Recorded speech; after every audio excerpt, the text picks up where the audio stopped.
No 3.7.3, vamos falar da Revolução Francesa e os anabatistas. A Assembleia Nacional Constituinte Francesa, estabelecida após a Revolução, que foi de 5 de maio de 1789 a 9 de novembro de 1799, aprovou a Declaração dos Direitos do Homem e do Cidadão, que estabelecia o princípio de que todos os homens nascem iguais e permanecem livres com iguais direitos. Nenhum homem poderá ser molestado por suas opiniões, mesmo as religiosas. Então, quando eu digo que católicos e reformados, eles não pararam de matar os evangélicos porque se converteram. Eles pararam de matar os evangélicos porque eles eram igrejas estatais. Os estados falaram o seguinte: olha, nós não queremos mais estar ligados a nenhuma religião. Nos Estados Unidos e começou na França. E depois isso vai tomar toda a Europa. Infelizmente, a guerra de Napoleão acabou colaborando, porque Napoleão foi conquistando diversos países, até a Itália, ele conquistou a Itália, ok? E todo país que ele conquistava, ele levava o ideal da revolução. Ou seja, nenhum religioso pode mais ser punido por sua fé. Prosseguindo, estes são os artigos tratados na Declaração Original de 1789. Ele diz: os homens nascem e são livres e iguais em direitos. As distinções sociais só podem fundamentar-se na utilidade comum.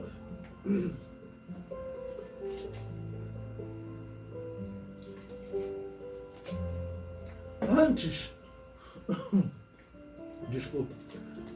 os judeus perdiam seus bens e os anabatistas também, ok? A partir agora dessa Revolução Francesa, também na Europa vai começar a permitir a religião livremente. O primeiro artigo estabelece a mudança que os anabatistas aguardavam desde que Agostinho iniciou a perseguição aos anabatistas. O método de Agostinho é descrito em sua obra Cidade de Deus, onde defende a guerra santa, ou como ele chamava também, guerra justa. Para Agostinho, para a Igreja Católica e as igrejas reformadas, existia a guerra justa. Artigo 2º. A finalidade de toda associação política é a conservação dos direitos naturais imprescindíveis do homem. Esses direitos são a liberdade, a propriedade, a segurança e a resistência à opressão. Ou seja, o direito à propriedade, eles não poderiam mais perder por qualquer motivo. Os anabatistas foram expulsos de cidades por Calvino e Zwingli, por diversas vezes tiveram suas propriedades sequestradas. Agora eles não poderiam mais fazer isso. Artigo 3º. O princípio de toda soberania reside essencialmente na nação. Nenhum corpo, nenhum indivíduo pode exercer a autoridade que dela não emane expressamente. Ou seja, só o que a nação determinar que é lei. Se uma religião disser que é proibido, isso não será proibido por lei. Né? Esse é um conceito daquela religião, ou católica ou reformada. Na Europa, o Papa podia ordenar inquisidores que tinham o poder de julgar e condenar à morte. Um dos anabatistas mais famosos, Rubem Maia, foi torturado pelos reformadores e morto pelos católicos.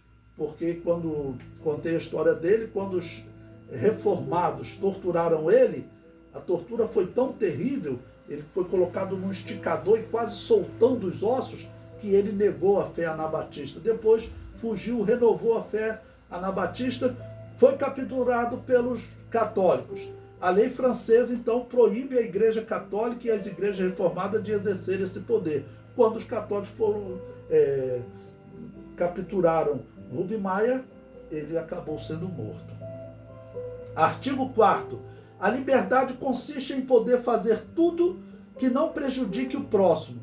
Assim, o exercício dos direitos naturais de cada homem não tem por limites senão aqueles que asseguram aos outros membros da sociedade o gozo dos mesmos direitos.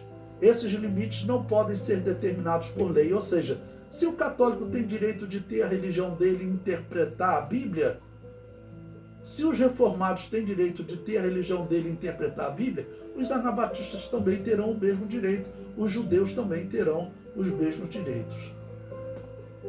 Como os anabatistas passam a gozar dos mesmos direitos, não poderiam ser perseguidos por negar-se a entregar os seus filhos para serem batizados e também por rebatizarem adultos que haviam sido batizadas quando crianças pelos católicos e reformados. O artigo 5º prossegue. A lei proíbe, senão as ações nocivas à sociedade, tudo que não é vedado pela lei não pode ser obstado e ninguém pode ser constrangido a fazer o que ela não ordene. Artigo 6º. A lei é a expressão da vontade geral. Todos os cidadãos têm o direito de concorrer pessoalmente ou através de mandatários para sua formação. Ela deve ser a mesma para todos, seja para proteger, seja para punir.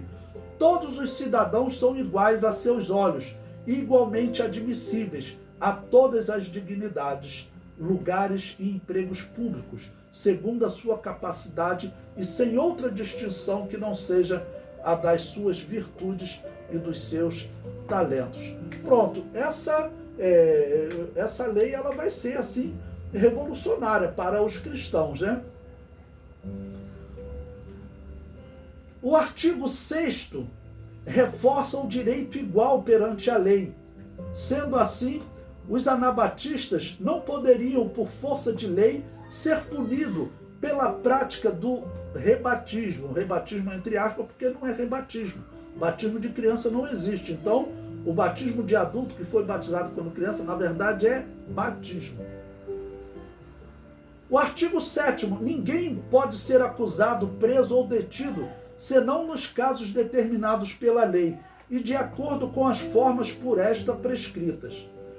Os que solicitam, expedem, executam ou mandam executar ordens arbitrárias devem ser punidos, mas qualquer cidadão convocado ou detido em virtude da lei deve obedecer imediatamente. Caso contrário, torna-se culpado de resistência. Ou seja, a perseguição católica, a perseguição reformada se torna crime, né?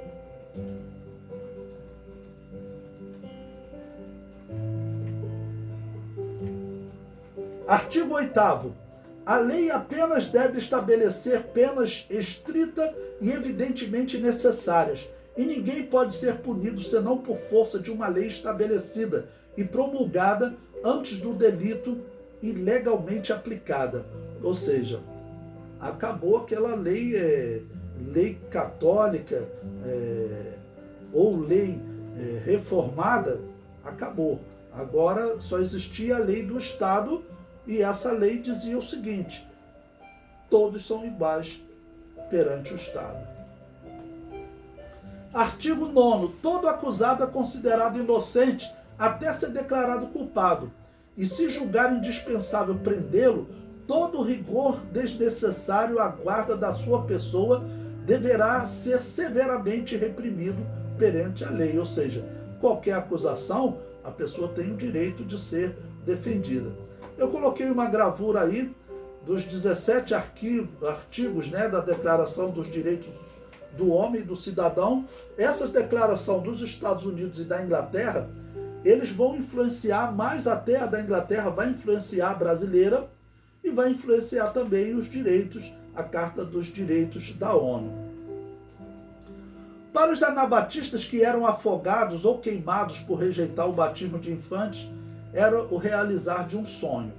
O artigo 10º. Ninguém pode ser molestado por suas opiniões, incluindo opiniões religiosas, desde que sua manifestação não perturbe a ordem pública estabelecida pela lei. Artigo 11º. A livre comunicação das ideias e das opiniões é um dos mais preciosos direitos do homem. Todo cidadão pode, portanto, falar, escrever, imprimir livremente, respondendo, todavia, pelos seus abusos desta liberdade nos termos previstos da lei. Ou seja, se alguém escrevesse defendendo violência, seria punido, né? Artigo 12º. A garantia dos direitos do homem e do cidadão necessita de uma força pública. Esta força é, pois, instituída para fruição por todos, e não para a utilidade particular daqueles a quem é confiada. O alvo de Napoleão era tirar o poder da Igreja Católica. Por tabela, ele protegeu os judeus e os anabatistas, principalmente com a invasão da Itália, né? Todos os países conquistados por Napoleão implantava-se os ideais de liberdade e igualdade estabelecidos na Revolução Francesa. Foi assim em 1797, ao conquistar a Itália. Napoleão ordenou que derrubassem todos os guetos e todas as leis discriminatórias, ou seja, todos deveriam ser iguais. Aos olhos dos judeus e dos anabatistas, Napoleão era um Messias, né? Melhor até colocar entre aspas esse Messias. Bom? Da noite para o dia, eles passaram a ter liberdade religiosa. Napoleão, como hábil negociador, havia feito um acordo com o Papa a fim de rever a situação da Igreja Católica antes da Revolução, porque o Papa estava pedindo os mesmos direitos. Se fosse o mesmo direito, ele poderia perseguir os anabatistas.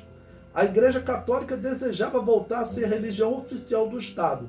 Napoleão não aceitou, pois iria contra o ideal francês de igualdade, e fez muito bem.